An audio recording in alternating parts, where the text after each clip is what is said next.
Hello and welcome to episode 37 of Bloggers Are Weird. I'm your host, DJ Paris, from the blog, newly redesigned blog from the ground up. I redid it because I had taken about a year off of real serious blogging.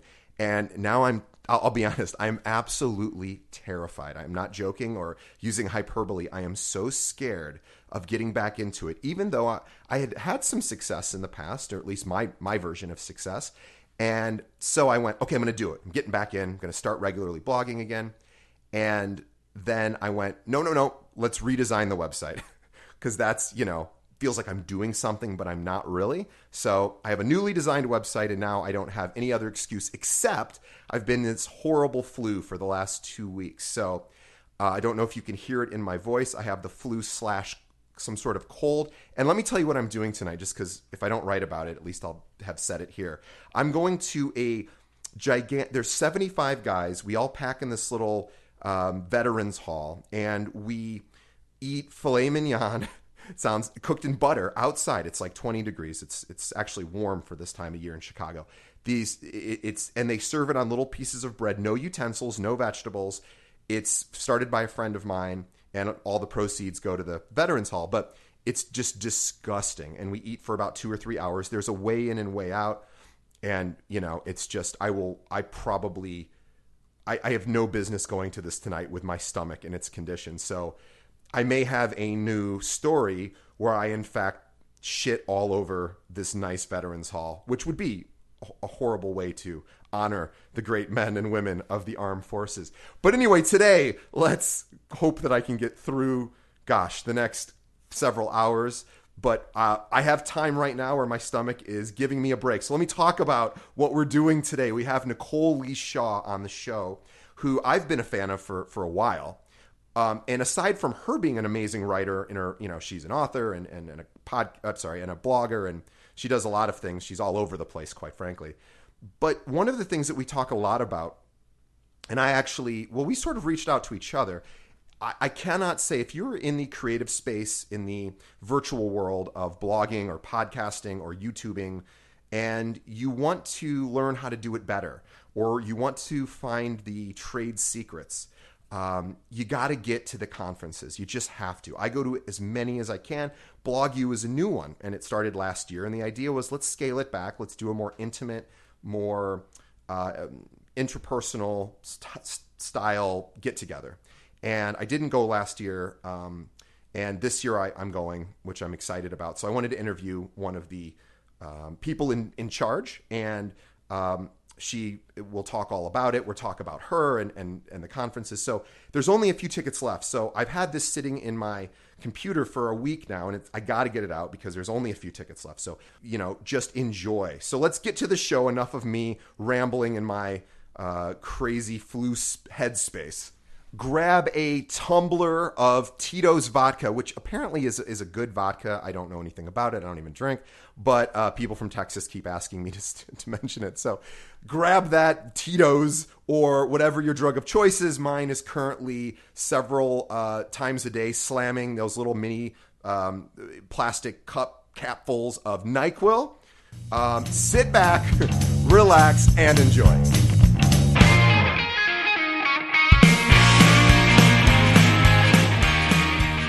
Today's podcast is sponsored by romance-text.com.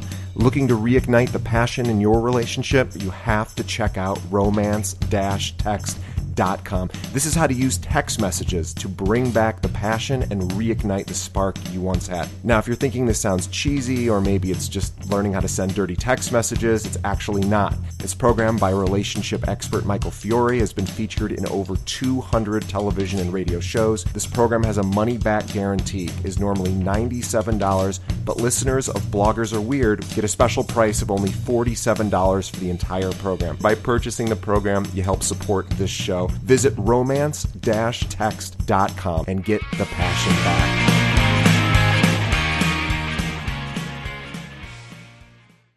Being fledgling, being basically, honestly, last year it was all, let's do this. And people within our tribe, just volunteered. People just filled in the gaps. It's sure. An incredible thing. But, and I don't think we turned a profit necessarily. Right. But we also didn't lose money. So Good. I think that's incredible for your first year. Just Well, say I know. lose any money, that we put on a successful conference, that people, the attendee feedback was overwhelmingly positive. And so we are very reasonably priced because we're coming up from that kind of grassroots moment to where we are now. So we're competing. We're competitively priced because we want to get in, and we know that we're a smaller conference and we've got some big names to compete with, but we also got some big names to sponsor us last year. So it's like you said, you make these connections, you have these friends, these people that you bump up against on the internet become real life friends. And next thing you know, people are supporting you. That was the beauty part, really, is that people wanted us to do well. Yeah, by the way, I'm speaking with Nicole, Nicole, Nicole Leigh Shaw, one of the co-founders of BlogU, a conference that is coming up very shortly. I am attending this. What are the dates for I don't even remember. What are the dates? June 5th through 7th. Oh, that's right. And it's in Baltimore, and we're staying. I know so little. This is terrible. We're staying at a university. Is it University of Notre Dame? Is that right? It's University of Notre Dame, Maryland, or it's possibly Maryland University of Notre Dame. No, I'm kidding. But yes, it's a smaller, primarily women's college. That actually the true founder of BlogU is Stephanie Geis, and she went there. That's her alma mater. So, that's how we're connected. Told you, it's all about the good nepotism. Oh, yeah. Well, I am staying in my own dorm room there. You are a lucky dog, my friend. It is the cheapest conference, price-wise. Yeah. I couldn't believe it. It was what is, I think for me, it was under $400 for the entire weekend. Did you get a single rate because? Oh, yeah. And I paid for the single, because I got my own room, which if you bunk up with somebody, it's like not cheaper. Not even. Yeah, it's way cheaper. It's $375 for your primo rate, and that includes. Wait a minute, but that's not just to stay. That's all the meals. That's 5 meals. Every single day, you will be fed. There'll be no meal where you have to go and figure out what you're going to do. But if you come with a roommate, or if you let us pair you up, which we do very thoughtfully, and it's always a good thing, it's only $299. And then even better, if you're local, or if for some reason you want to stay at a hotel, for $250, for $249, you get to still have all those meals, but you just don't stay in the dorms. And we do stay in dorms. It's the best. It's the best experience. It's interesting because unlike a hotel, you know, if you've ever lived on a college campus, you're together. You're in the dorm. Oh, sure. You're together, which made for some fabulous moments last year in the first conference. Yeah, I mean, I've got like a panty rate all planned. Good, you should. You absolutely should. I think that's appropriate. We're gonna saran wrap your toilet, so you're. There you go. Fine. Yeah, it's in really the location and cost. I'm a huge fan of investing in. And again, everyone's financial situation is different, and of course, everyone's got different responsibilities and obligations. However, I always think for bloggers, scrimp and save and beg, borrow, or steal, and get yourself to conferences. And this is you have no excuse not to get to this one. It's hey, it's in Baltimore. Maybe that's not everyone's ideal vacation spot, but we're going to be on a nice college campus, and at the end of the day, the people that are attending, these are many people that I admire. I mean, you have Scary Mommy Jill is one of the keynotes, and she is about as big a blogger as exists. Yeah. So the fact that you guys landed her as one of your big wigs, that's huge. That's beyond. But not only this is the funny thing about Jill. We actually talked with Jill last year. Baltimore's kind of in her backyard there. So, and we have a relationship with her from a lot of the people who were on faculty last year have contributed to Scary Mommy. So we have a mutual respect and relationship there. But not only is she involved, but she's so incredibly accessible for someone with the kind of following that she has. You would expect her to not really have. Oh my God. But she's amazing, responsive. generous. I'm sorry. Go ahead. No, she's just great. We're so excited to have her and our other two keynotes, who are Anna. yeah. Yeah, Anna Luther and Nikki Nepper. Both of those women are awesome as well. I'll tell you, yeah, you're absolutely right about Jill. And again, I hasten to say this publicly because maybe she isn't as available to maybe people she doesn't know. So I wouldn't want to suggest that anyone could just reach out. And she's busy. Don't knock on her door and be like, "Hi." No, she's really nice. Yeah. She's busy running one of the biggest, most successful blogs online. But I had wanted to interview her for the show, but I had never reached out to her, and I just assumed I wouldn't be able to get to her because I think I'd met her once, but I don't really, maybe not, I don't remember, and so I certainly don't know her. Although I think we're Facebook friends. But anyway, so I was talking to Noreen McDaniel down at Science of Parenthood. Dworkin. I'm sorry, Noreen Dworkin. Yeah. And I think it's Dworkin McDaniel, actually. Well, anyway, whatever. I believe it's Yeah. Noreen. So Noreen said, I said, I really want to get Jill to do it. And she said, oh, just ask her. And I said, oh, come on, she's too busy. She goes, DJ, just shoot her a message, I guarantee. And literally within 2 seconds after I did that, she was like, sure, no problem. And we just haven't done it. But yes, surprisingly accessible. And I've always found this about some of them, especially the more successful bloggers, at least the ones that I'm familiar with. They are surprisingly accessible. Not everyone, but a lot of them are. You just shoot them an email, and most times you get an email back, and it's really surprising. And people in this community, I think, especially in the humor part of the blog community, is just, I don't know. I think we're all pretty nice people for the most part. We are. We're the nicest people on the internet, for sure. No, I'm just kidding. I shouldn't say that, like excluding other people. But yeah, I think we are. Dang it. Yeah, it's funny because these bigger names that you feel, you might follow or read. I can remember reading Brenna Jennings from Suburban Snapshots for the first time, and thinking, well, that's it, I'm done. But she's so good. I'm just, why even try? And now she's one of my close friends, and it's amazing that these people who have these talents or these social media followings, or they have expertise in some area, they're like Alana Wiles and Pinterest, and Instagram, and you're like, gosh, everything she does turns to gold, and you think that they're not going to have the time of day, they're not going to share their secrets or whatever it may be, but they do. They want to. We all work in our little cubes here, so to speak, and we don't get to see each other. And the only way for all of us to get ahead is for us to talk and share and help each other, boost each other up, because it really is about the network. And you'll find that these people who I think, are kind of up there on the hill, they want to be connected. They want to be a part of what's going on. They don't want to be sitting alone up there wondering how the rest of the internet's doing. Well, right. And the other thing, and I tell this to aspiring bloggers who, really look up to various bloggers. I said, not everyone's going to be able to get back to you. There's times where, and I'm not even that big a deal, but certainly I can't always reply to everyone. But, it's not that I can't, I just don't sometimes. But the reality of it is some of the most successful people I know are some of the most accessible and also just some of the nicest. It's usually the people I have found, and this has just been my experience. And again, I'm only really familiar with the humor blogging sect. I don't know, the non-humor mommy bloggers, and I don't know the fashion or the food bloggers, and I don't know if that world's any different. But it's just, people are just pretty nice mostly.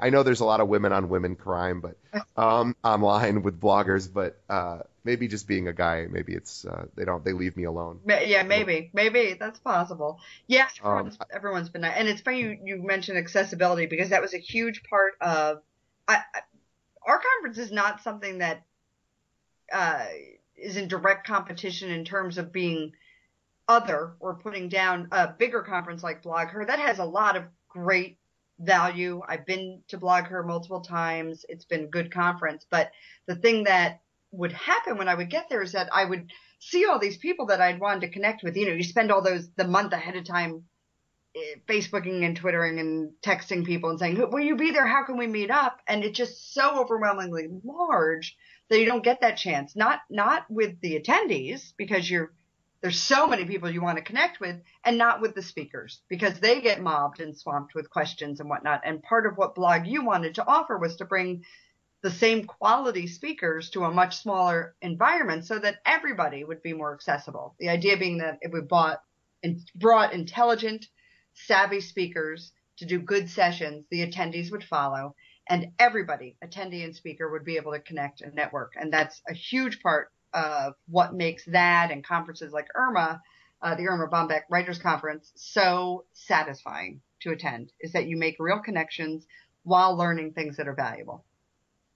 The biggest complaint that I hear, and I would echo the same complaint, and by the way, I'm a fan, and I tell everyone, go to everything, but that's not feasible for everyone for a number of reasons, family, financially, whatever. Yeah, money's the number one. I mean, the most thing, Well, in my opinion is like, even if you're just like me, I don't particularly look to turn a profit with my blog. However, it's something that brings me a lot of joy and a lot of satisfaction. And I believe in investing my time and my finances into things that are going to, experiences that are going to make me better. And so for me, I go to I go to several conferences. I always do BlogHer, and if Irma was going on again, I'd do that one, and of course doing this one. Yeah.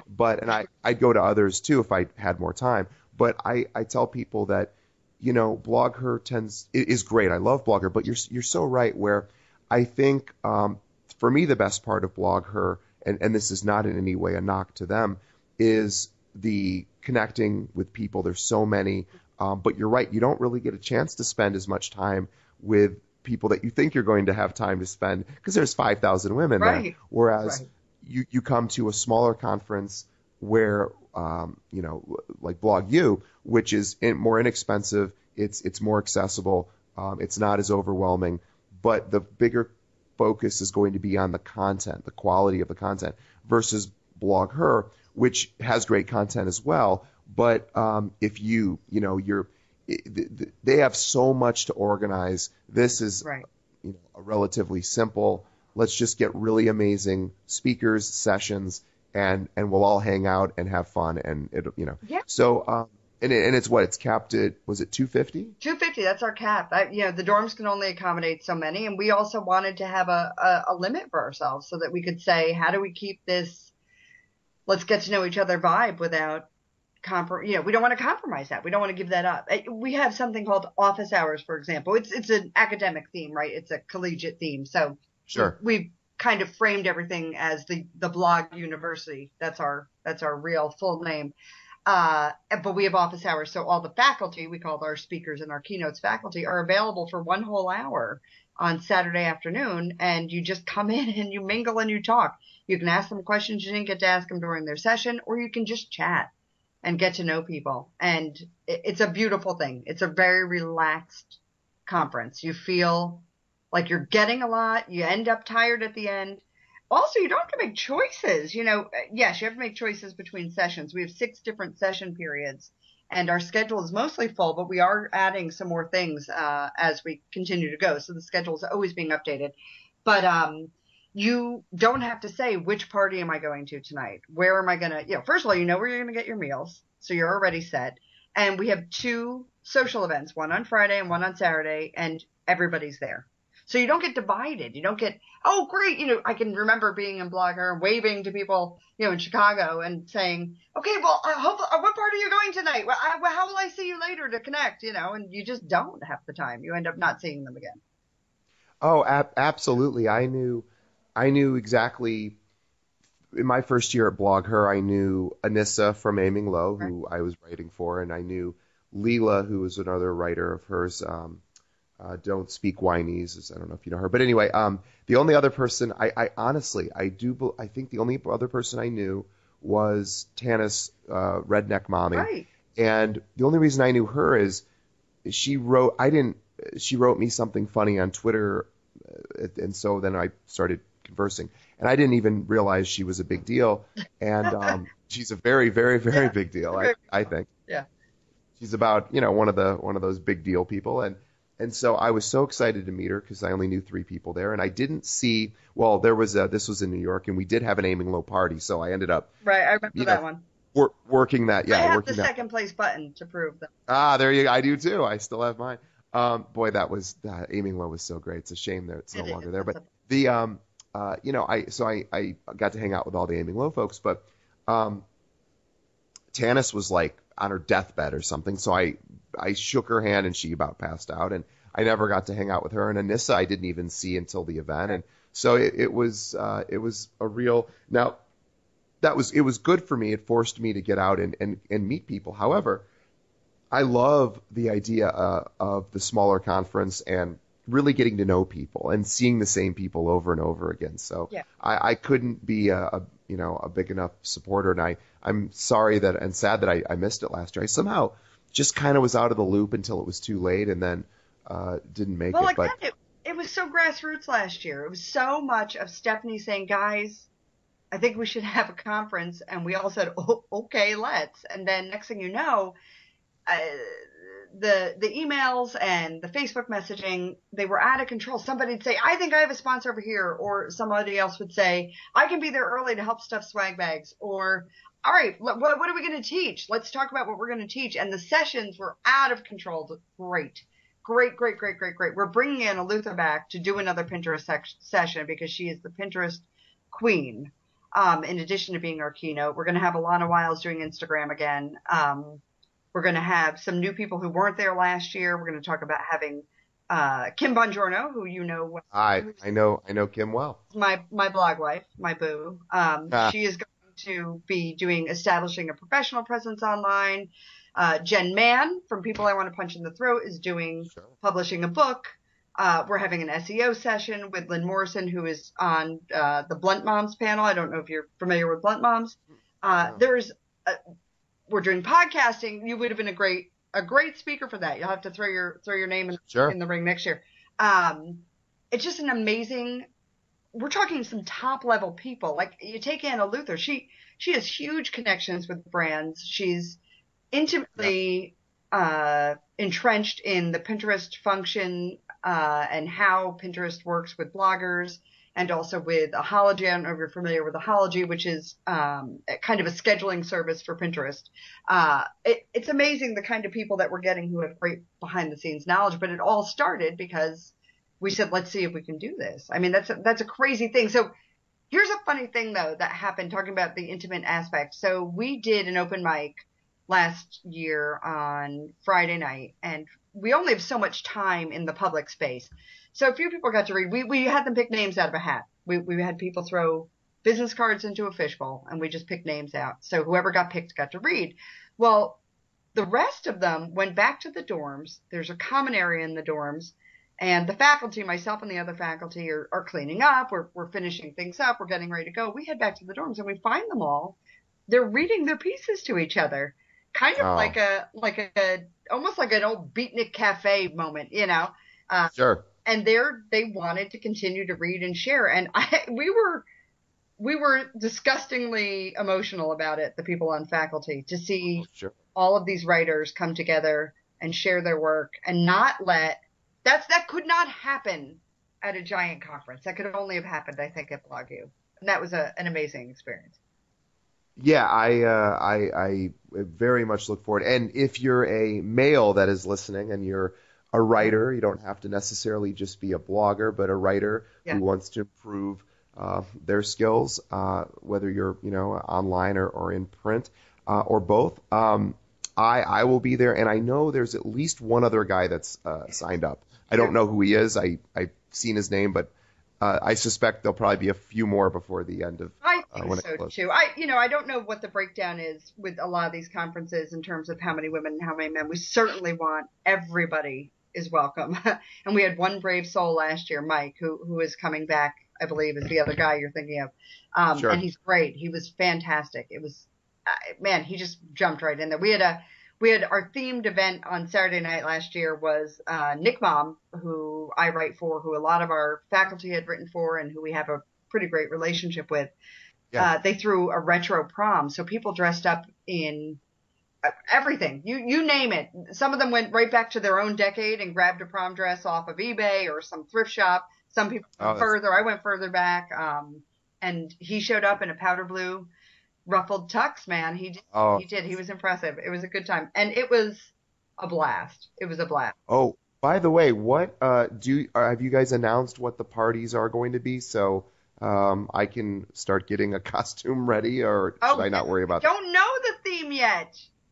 I don't know, but we are having a big event on Saturday night, and I can't quite yet disclose the sponsor, but it will be as good or better than last year. And it will definitely be a dance-themed something, and there will be a theme. I'm really pulling for, frankly, Night of the Living Dead prom, but I don't know. Oh. That's what I want, but I might be a little bit disturbed, so...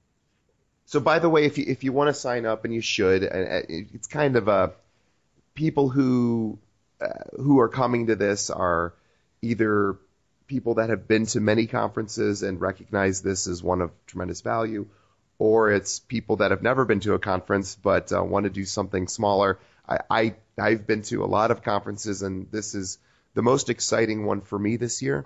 So I'm really excited. So you just go to BlogU, the letter U, conference.com. So bloguconference.com. All the pricing's in there. It's really inexpensive. Yep. And just click on registration, and you get the rates, and you can register online. It's easy peasy, and we give someone who shows up at the conference will be refunded the price of the conference ticket in cash there. We do it random raffling. Typically, we encourage our attendees to tweet about the conference, to post on Facebook, and we do have a few custom hashtags that we use. We always use hashtag Get Schooled. That was our kind of overall catchphrase for the conference. We also, this year, we're Blog Beyond, hashtag Blog Beyond, because we're trying to focus on going beyond blogging this year. Sure. Whether that's, like you had said, writing for print, or if you're looking to get some local TV appearances, we're doing a session on that. If you're looking to publish a book, etc. And, of course, BlogU15 is the third hashtag. But we'll look for those on social media from our attendees to see that they're blogging, and people who tweet about it or post about it will get thrown into the hat, and we will pick out. We did this last year. We'll do it again. We'll pick somebody's name, and we will hand them a lot of cash to refund them the price of their ticket. Yeah, that's really generous. Okay, but let's not gloss over you as an individual, because you yourself are an extremely accomplished writer. You do this professionally. Your blog is NicoleLeighShaw.com, and that's Leigh if you're not already a fan, although you probably are. NicoleLeighShaw.com, and you write for everyone. You write for Nick Mom and Lifetime and Huffington Post, and my favorite friend Leslie in the Powder Room. And gosh, yes. I'm sure you've written for even probably many others. But tell me, well, actually, before we get into you, what are you going to read for us today? Oh, well, I wrote a piece called An Open Letter to the Unborn Babies of Hipsters. And that's what I'm going to read today. It's a humor piece, of course, because when I get serious, it hurts me. Well, go ahead. You get started, and let's hear it. All right. Dear hipster babies, welcome to life in a first world country. Only here do we write open letters to everything from Kim Kardashian's booty to that barista who made me a misto instead of a cafe Americano. That's lesson 1. Everyone loves an open letter. But you'll know all about that when you have your first Google Internet implant that's bound to be available in your lifetime. So let's talk about the other things a hipster baby needs to know. Mustaches. Sorry about all the mustaches. Ironic facial hair on dogs, coffee mugs, and miniature finger tattoos have led to the proliferation of stash-themed baby items. Mustache pacifier? It's a thing. And if your parents live somewhere like Portland, Oregon, or Brooklyn, New York, you'll get one at your baby shower. You'll look cool sporting a binky with a handlebar mustache, though, because you'll have a name to match your level of sardonic suckling. Yes, hipster babies, your names will be either gender neutral or plucked from an F. Scott Fitzgerald novel. Nothing goes better with your stashifier than an alpaca hair blankie and the name Myrtle or Gatsby. Have fun at the independent coffee house where you'll meet up with Zelda and Jasper in your vintage pram that makes even Mary Poppins say practically perfect in every way. If your folks take the gender neutral name route, Then on paper, some of your names will prompt people to wonder, is that a boy or a girl? It's all fine and good to choose Jane or Bob, but today's babies are sporting the sweetest little genderless names like Harper and Riley. If you're lucky, you'll be born to real envelope pushers. Maybe you'll be named Person or Human. Because they love the idea of you so much, hipster parents want you to have a self-determined life. They want this badly enough that they may not even reveal your gender to anyone, including you. They don't want to box you into a stereotype predicated on the knowledge that you have or don't have a penis. That might limit your journey of self-discovery. It says a lot about your teachers, your classmates, and most especially your grandma and grandpa that they will all still love you a whole lot, even if they don't know which public bathroom to take you to. If your parents are into the gender thing, great news. You'll be feted before your arrival at a gender reveal party. Put that in your mason jar and sip it. From your grandmother to everyone your mother ever meets during her entire pregnancy and in those first few weeks after delivery when she still appears pregnant, everyone will want to know if you're a boy or a girl so that they can start advising your parents about whether or not to circumcise you. The best way to share your gender, if Pinterest is any guide, is by baking a color-coded cake for your gender reveal party guests. Will your cake be pink or blue on the inside, or will it be baby-shaped? Disturbing not only because of its creepy realism, but also because someone will have to slice into the cake in the most gruesome dessert scene since 1950s Jell-O molds. It's important that you understand what freedom means to hipsters, now that you're one of their offspring. Like hippies who inform today's hipster philosophy, but with more emphasis on 401k savings and social media, your parents really want you to be free to be you, your own true self, as long as that means having a rooftop urban garden. For example, your parents might encourage freedom from pants. Yes, hipster parents might help you to use elimination communication, which sounds like a deep and meaningful talk about how to thin your vintage lunchbox collection, but is actually about not wearing diapers. Social scientists and your own grandparents may never understand why this is preferable to Pampers, but part of being a successful hipster is inscrutable and seemingly meaningful parenting decisions. Part of making your hipster way means redefining traditional roles. Maybe you'll have a stay-at-home dad, or a work-at-home mom, or a goat from whose milk your parents make and sell artisanal cheeses. Or, as is the case in the pricey cities where hipsters congregate, a stay-at-home grandma. After all, mom's setting up her found art exhibit at a studio in the neighbor's basement, and dad's a recent grad and self-taught app designer. So free childcare from a woman who is paying for her own mother's assisted living expenses and your organic applesauce is all they can afford. We know that the world can seem like a scary place, an overwhelming and unpredictable place, a place with a lot of smartphones. But everyone here really does want the best for you, even if these people can't agree about whether you're better off in the charter public preschool or the progressive private preschool. The thing to remember is that hipster parents just love their babies. We know because they arranged an elaborate save-the-date announcement for your placenta burial ceremony, which they inked on burlap with milk paint, then took a picture of it and put it on Instagram, Valencia filter, for their closest friends, many of whom they've never met in person. That's also why they've signed you up for foreign language immersion starting in kindergarten and have already hired that kid who got accepted at every Ivy League university to start tutoring you when you turn 7. So, welcome, Emery or Peyton or Wilma or Rufus. One of your parents sports a monocle and the other one likes it. Hugs, your fellows of the first world. Oh, I'm so upset with you. I could never write anything like that. So much better. That's awesome. That's a whole lot of words. Yeah, that was fantastic. God. Ugh. So this is why I have so many good people on that I try to introduce to my listeners and readers, just in case you're not familiar, is I know who's funny, and you have to, I try to get to as many as possible. So that was amazing. That was nice of you to say. Tell me, we did talk about the conference already, and everyone needs to go, and there aren't that many tickets left because I just bought mine about a week ago, and it tells you how many tickets, and there's not a lot. So if you're planning on doing this, it's coming up, and get your ticket. I guarantee you will not walk away disappointed. I just know that for certain. That's true. That's 100% true. Yeah. So let's talk about you. So tell me a little bit about how you started. You've been writing since what, 2005? I've been writing since actually more like 1999, but I've been writing online since about 2005. Yeah, I started out as a journalist, a newspaper journalist. I was a reporter in New Jersey for a small twice weekly paper, and I loved it. I still miss. It breaks my heart that newspapers are a dying breed, because that newsroom is a funny place to be. It's a great place to be.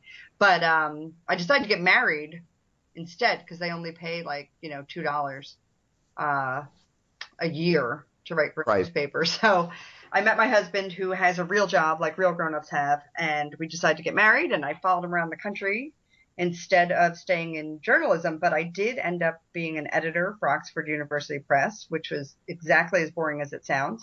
But I liked it. And then I moved on to doing some freelance work and kind of gave it up to have babies for a while, and came back to it full force when the internet exploded with blogging, like every other mom did. And I threw my hat in as a mom blogger, which was good. I mean, I made a ton of friends. The connections I made there are invaluable. And I really kind of moved out of that realm personally now. I'm just writing, which is beautiful. It's freeing. You have to go through those years where you find yourself, and there's something dangerous and scary about writing online, because all of my shittiest work, if you'll pardon me for saying so, is still there for everybody to see. And if you're brave enough to wade through it, you come out better on the other end. So it's been and I always say to bloggers, you hear this from people who are newer, and I've just been lazy, but I hear I just, I don't have anything to write, and I don't. It's not going to be. I say write it anyway. And you know what? If it sucks, nobody cares. Nobody cares. And in fact, if it's good, nobody cares, because it's forgotten. It's forgotten about in a day. But you know what? Your audience understands that you are not a perfect human being, and in fact, nobody hits home runs every day, and nobody relates to the people that do anyway. And so, if you write something that's maybe not, not your best work, it's okay, and get it out there, because at the end of the day, as you were saying, it's just a ton of work. And if you commit to the process, over time, you get better, and just, put your head down. And because for me, this idea of trying to write something good just does not work for me. I just have to write. Yeah. And sometimes it works and sometimes it doesn't. But either way, I've learned my audience forgives me. Which is a good thing. Isn't it nice that they come back, because they're like, it's all right. We know you're not perfect. Well, it's funny, because I've been in a couple of anthologies. I'm in I Just Want to Pee Alone and I Just Want to Be Alone, which are Gen Man vehicles from people who want to punch in the throat. And whenever the books come out, the worst part for me, I'm that typical writer, with the fragile ego and the easily crushed hopes. Every time it comes out, there's people who are so much funnier than I am, and I hate them for it forever. I still don't forgive them, but then you just keep going. You can't stop.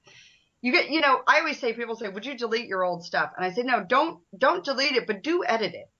There's value in revisiting and re-editing. That's the beauty of online. You can go and you can change, and you can tweak, and you can make it better. There's nothing disingenuous about improving on your own work. And there's something valuable in self-editing. 100%. And also, I realized this recently. I had never listened to, Beatles are probably my favorite band of all time. And I had never listened to their anthology. I think it's the anthology. They had three different anthologies of outtakes, basically, and some live performances, but mostly first drafts of songs, and basically a lot of mistakes and just rough, nothing finished and polished. Right. And it's, and I thought, well, who wants to just listen to demos and outtakes? And to me, it's so, I've already know all their other polished work, and I was like, oh my God, I love listening to the rough stuff. And so I find that once, as a blogger, if you start to develop, some regular readers, they go back and they read stuff. And if you, and in many cases, the writing that I put my heart and soul into, and my emotions come through, and I just put it all out there, and I think it's just brilliant. Does not get the same response that I thought it would. And in fact, I'm usually disappointed by the fact that I'm not getting the public, validation. But then I'll write something that I think, well, it's okay. It's just the reality. The reality of it is you just don't know what the public's going to respond to. So if just because maybe you don't love one of the particular pieces, it doesn't mean other people don't benefit from it, whether it's perfect or not. Right. And I'm just a big fan of just get it out there and hit publish. And yes, go back and edit. But I love going back and even reading some of my old stuff, and I go, oh my God, that's terrible. Oh yeah. I have many wince-worthy posts. Yeah. Well, talk about since you've been blogging for almost 10 years and writing for longer, what are some tips that you have for people that want to have a bigger audience, or because that's usually the biggest. It seems to be, and I know because it's a tangible thing we can all measure, which I think is oftentimes a little misleading, and I think probably a little bit of a red herring to pleasure or happiness, because at the end of the day, unless you have an amazing marketing strategy, which bloggers should learn how to have, and at places like BlogU, you do learn how do I actually use social media to get in front of more people, as well as SEO and other things. But at the end of the day, bloggers want more visitors, right, and more commenters. Those are the two comments. And I always tell people comments are so far down.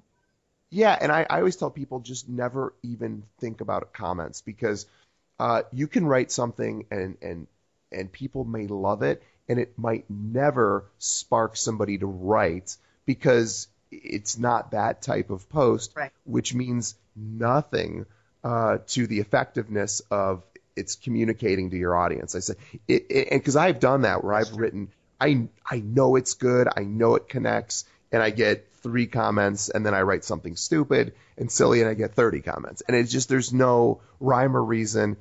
But let's talk about just building your brand and your let's just say getting more people to the site. What are some tips that you would have to somebody who's struggling to want more visitors? Really, it's back to basics.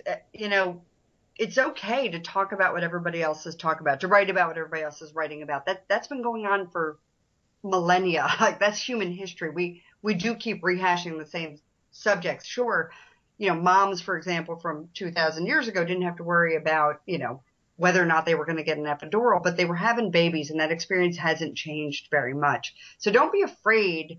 Don't look for the great next thing, the new and unique topic that hasn't been covered, because it doesn't exist. What you need to look for instead is your voice, and people talk about this all the time, but really it means finding your voice as a writer, which is different than finding your voice as a person and a human, right? Is to distill the things that are unique to your experience, to keep the details that are important, and to frame it in a package that's relatable. That's what you really need to do. So you need to not worry about, hey, everybody's talking about vaginal steaming because Gwyneth Paltrow did it, and some people are talking about it in very hilarious ways. If you don't really have anything that you're moved to say about it, don't bother with it.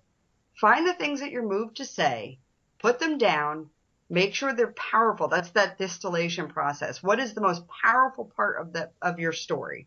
Don't give me every single detail because I'm going to get bored. Give me the parts that matter, and then make it relatable. Make it easy to read insofar as you've done a good job with your writing, and make it relatable. People will come. You cannot be worried about how fast they come. I also don't believe in being worried about how often you publish. I think you publish when you have something to say. And you should, that's different. You should try to write all the time. You should always be writing, but publish when you're ready, when you have something to say. Don't worry that it's every other day or it's once a month. Who cares? If you write things that are good, that begin to resonate with people, you'll build a fan base. It might be small, It might not be 1 million people overnight, but you want people who really are getting you because they stick around.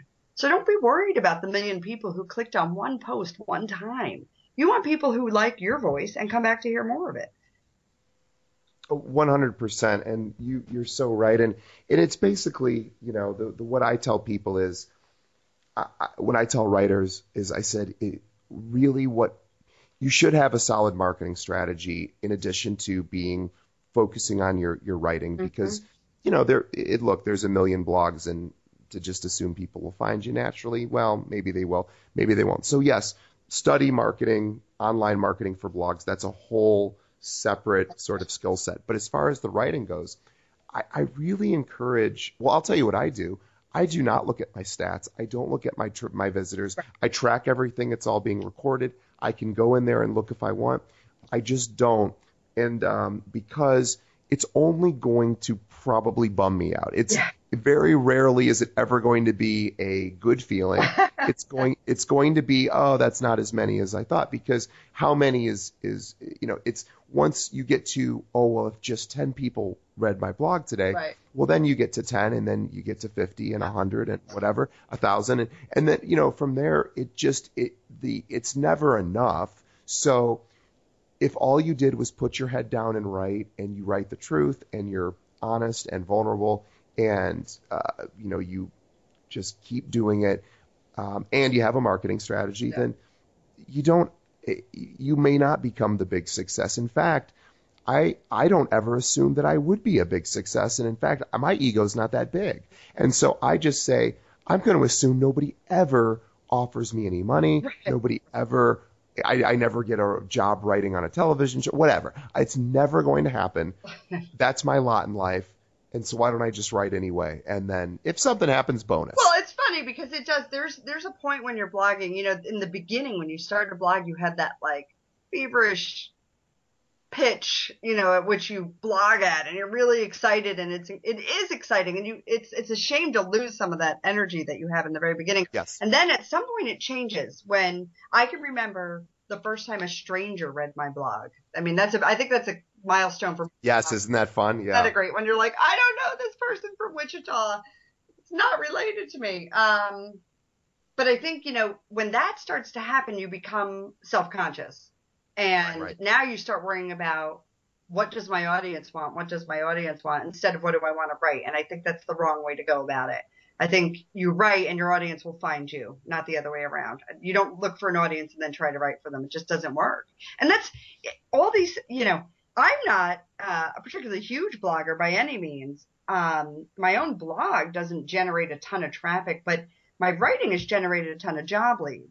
So, and it's funny. I've talked about this with Alana Wiles at Mommy Shorts a lot, about whether or not we would put energy into our blogs. There's a point years ago we were kind of talking about this, or whether we would put it into the writing, which caveat is that Alana's a fabulous writer. I don't mean to say that like she chose one, I chose the other, but at some point I said, I just want to get jobs. I just want to get hired.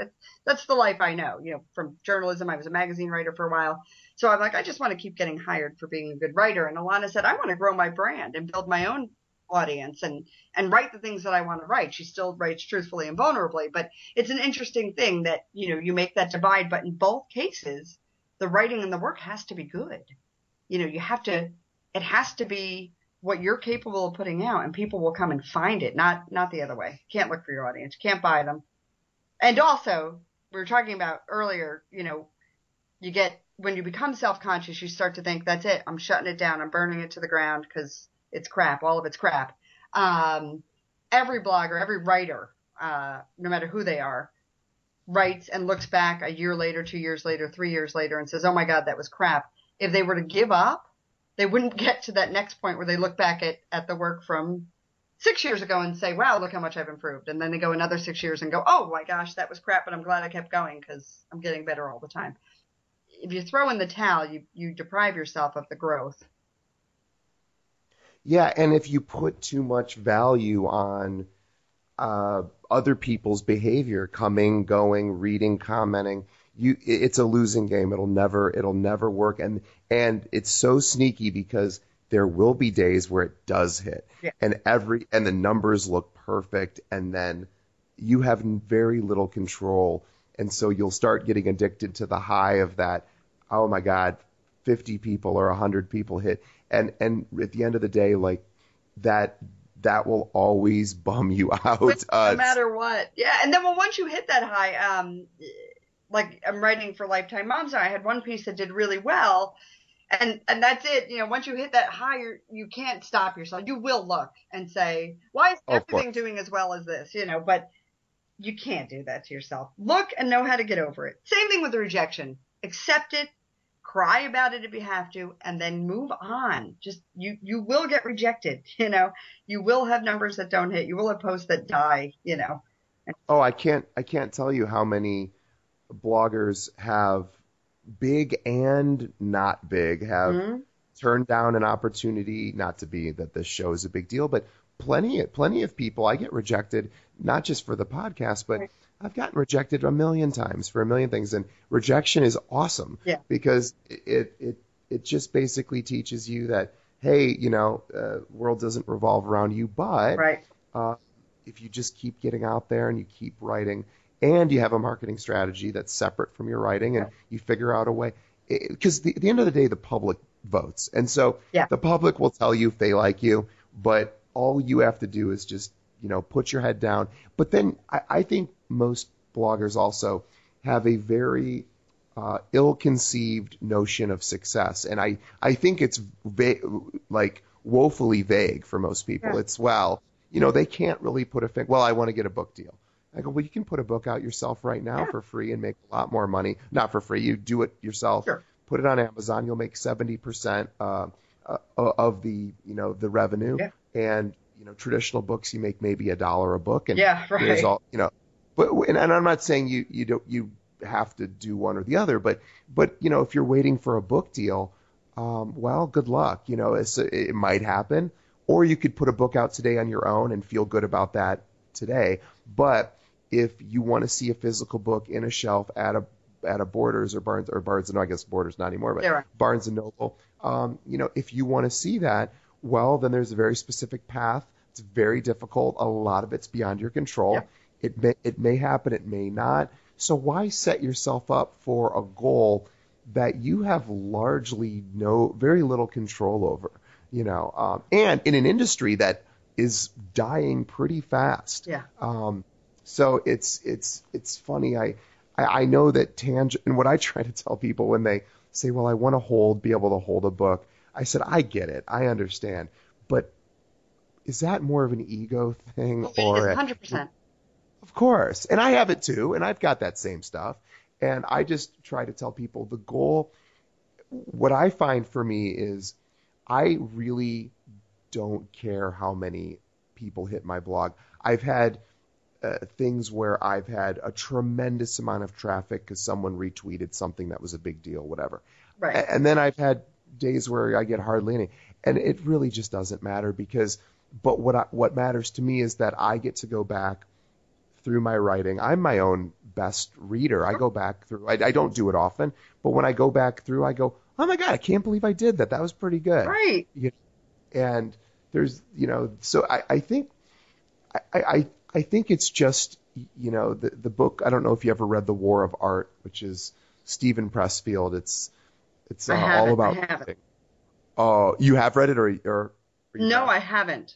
Oh, you have to. It's the basically shut up, put your head down, write, even if it's terrible, keep writing, write every day. Don't worry about outcome, because this is a guy who wrote a lot of books, never got published. Then he did The Legend of Bagger Vance was one of his. Yeah, and then sure. Okay. He hit big, and then he's done a lot of other stuff. But he basically very poetically just says, shut up and get to work. Yeah, that's it though, and it's funny, I was just thinking back to college. I had a professor who had asked me, I was an English major, of course, and she had said, you're going to go to grad school. What are you going to do? I think maybe you should think about grad school.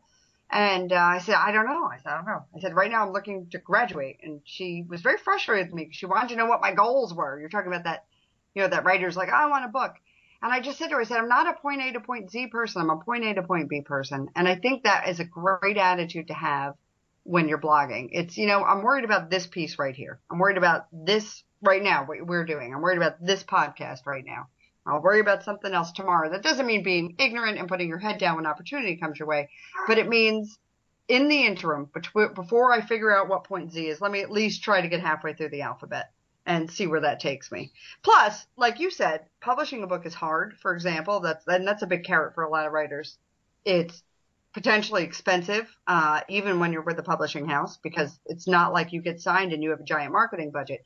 If you're not J.K. Rowling or, you're not getting that budget, So on the way there, you may find out you really don't want to do that. And if you've been doing nothing but hoping for a book deal and sending out proposals without doing any other writing or doing any other kind of work of interest to you, then you're going to find yourself at a loss. You're going to find yourself at a place where you say, gosh, I don't want this big goal I used to have anymore, and I've got nothing else.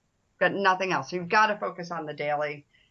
Today I'm writing, Today's. Well, yeah, and the same. You're so right. I mean, what if I get a publisher, I go on a book tour, I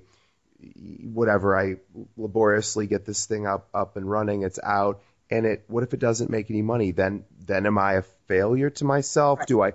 Do I so I just, as we were saying, it if you set yourself up for things that are largely beyond your ability to control, then you're going to have a lot of disappointment in your life. Whereas you could say, hey, I'm going to reach out to 50 publishers over the next year, and I'm going to send them my best stuff, and we'll let the chips fall where they may. So I'm going to do the work, and I'm going to write as much as I can, and I'm going to go to workshops. I'm going to go to BlogU. I'm going to go to I'm going to read books on writing. I'm going to do the work, and then whatever happens.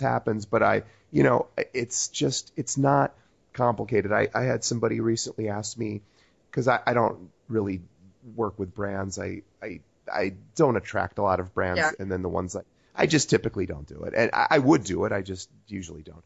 And I had a big meeting with a PR company who thought maybe they could wedge me into some of their brands, and ultimately it just didn't work. But the bottom line was, and I was really excited about that. I said, oh, this is like a big deal PR firm and whatever. And then, of course it didn't work out, because a lot of that stuff never does. But somebody asked me, well, how should I find brands? I go, send them messages. Yeah. I go, reach out to every single brand that you use that you think would be fun or a good fit, and direct message them on Twitter, send them an email, call them on the phone. Like, it's not that complicated, but it takes a ton of work. And if you call 50 brands over the next month, I almost promise you somebody will say, okay, we'll give you a shot. In fact, if you call and say, hey, I want to prove to you that I'm going to be a good fit, I'm going to write for free for you for a deal, a thing or two. I guarantee I'm telling you, very few people do that. And so if you want to get your book published, then Google top 100 publishers in the country and write them all a letter. Yeah, and make friends with them on Twitter and follow their Facebook pages. You can. And Kim Bondura will talk about a lot of this probably in her professional writing or professional presence session. That's it. Be your own best advocate. Be your own brand. Don't be afraid to ask.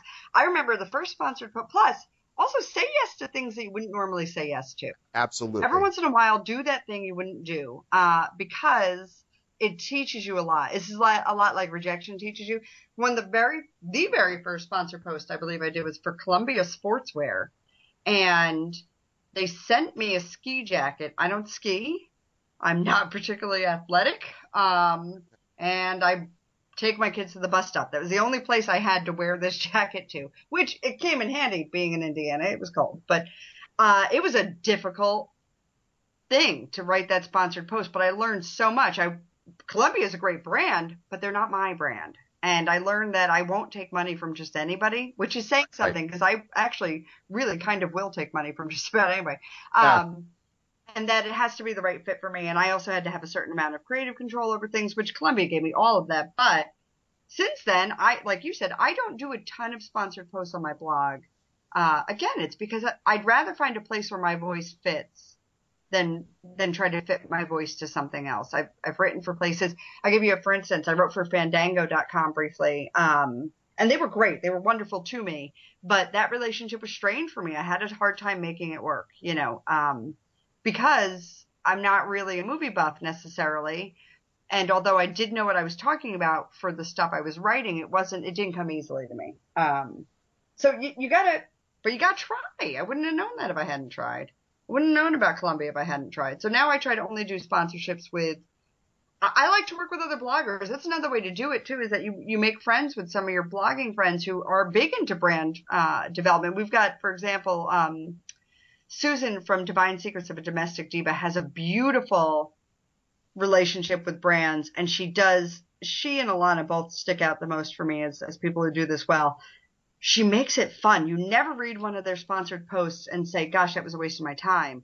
They make it worth your while. She does it well. It's her strength. But I have used my connection with Susan or Alana to get in with certain brands and to support their campaigns in a way that was beneficial to me, both professionally and monetarily, without having to host something on my blog that felt uncomfortable and awkward. So don't say no to those relationships. You got to say yes to everything in some way. You got to try everything once.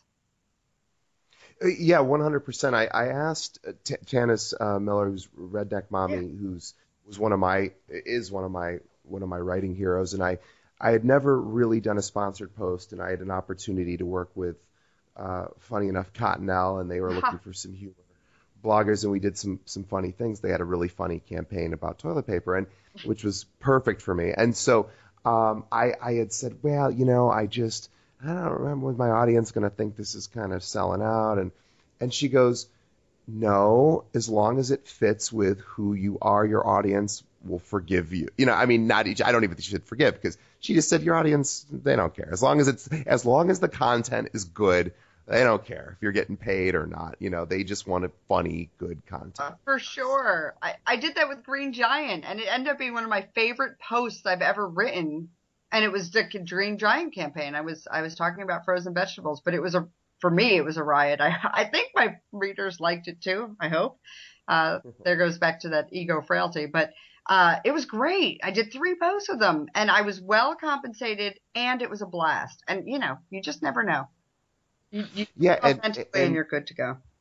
And so, just how would you, if you were looking to work with brands other than the way I said is just contact anyone and everyone, how would you go about, aside from reaching directly out to brands? Do you have any other suggestions for bloggers that want to find those opportunities? Yeah, I think a good way is, and again, this goes back to your tribe and your network, the people you know. A lot of times you'll find that the people that we all make these friends online, and some of them will become closer with. And if you examine those relationships, it's because there's a philosophical similarity between the people that you keep closest to you, right?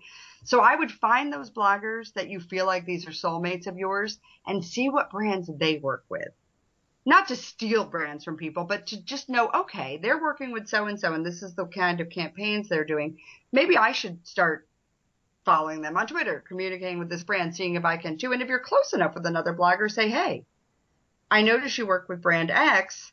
I like what you've done for them. I think I'd be a good fit. Do you know if they're still looking for other bloggers? A lot of times the budget is large enough, or the reach is large enough, that the brand wants more than one blogger. You're not going to knock your friend out, by asking if there's an opening. So I would say look for those people that you're most like, that you feel the most in tune with, see what they're doing, and those brands might be a great place to start.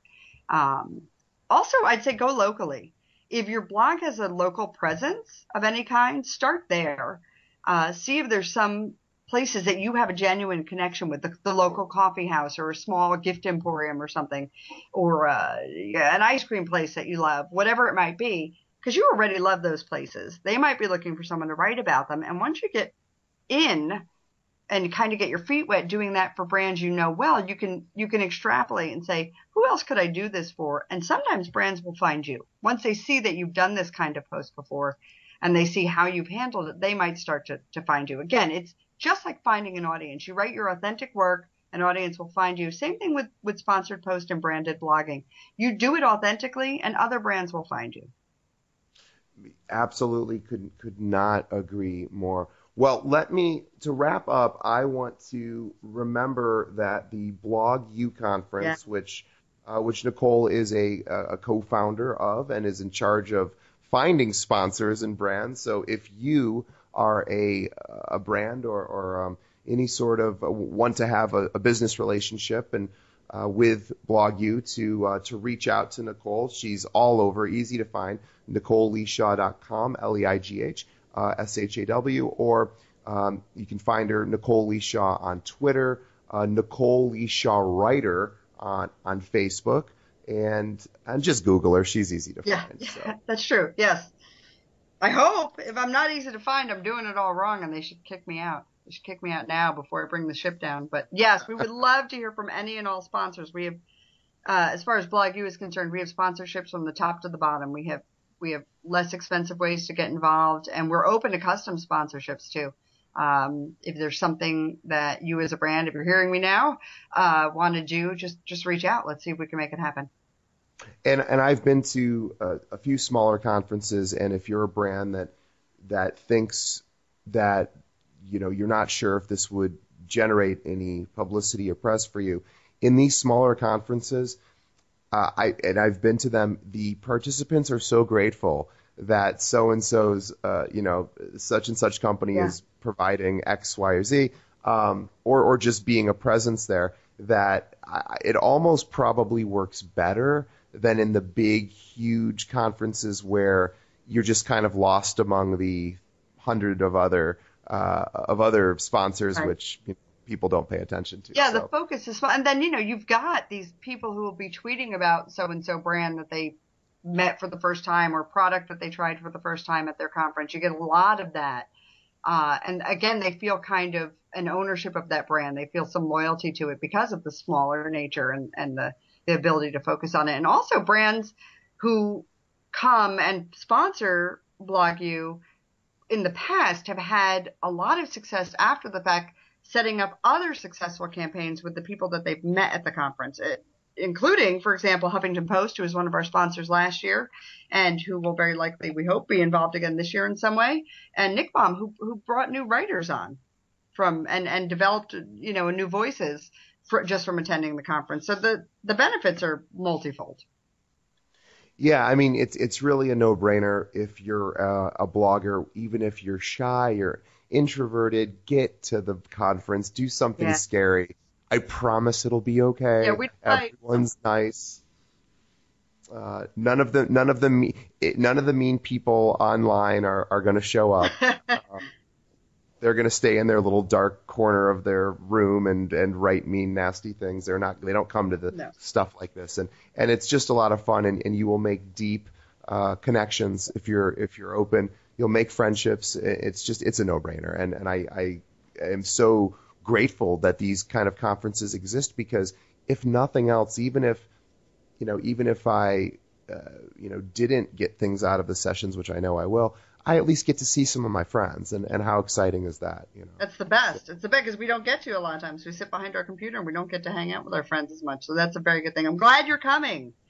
I'm coming. All right. Well, go read Nicole Leighaw's blog and follow her. She's all over Nick Mom, Huffington Post, Lifetime Women. She's everywhere. And also go to BlogU. That's bloguconference.com. And I know you've got lots of children, so you are overdue to unlocking the basement, letting them back out. Nope. I don't hear them, so I don't have to let them. Well, anyway, it was such a pleasure. I really appreciate your time. You're such a talented writer, and I'm excited to see you in a few months at BlogU and as well. So thanks again for being on the show, and thanks to everyone for listening, and say goodbye. Goodbye, and thanks for having me.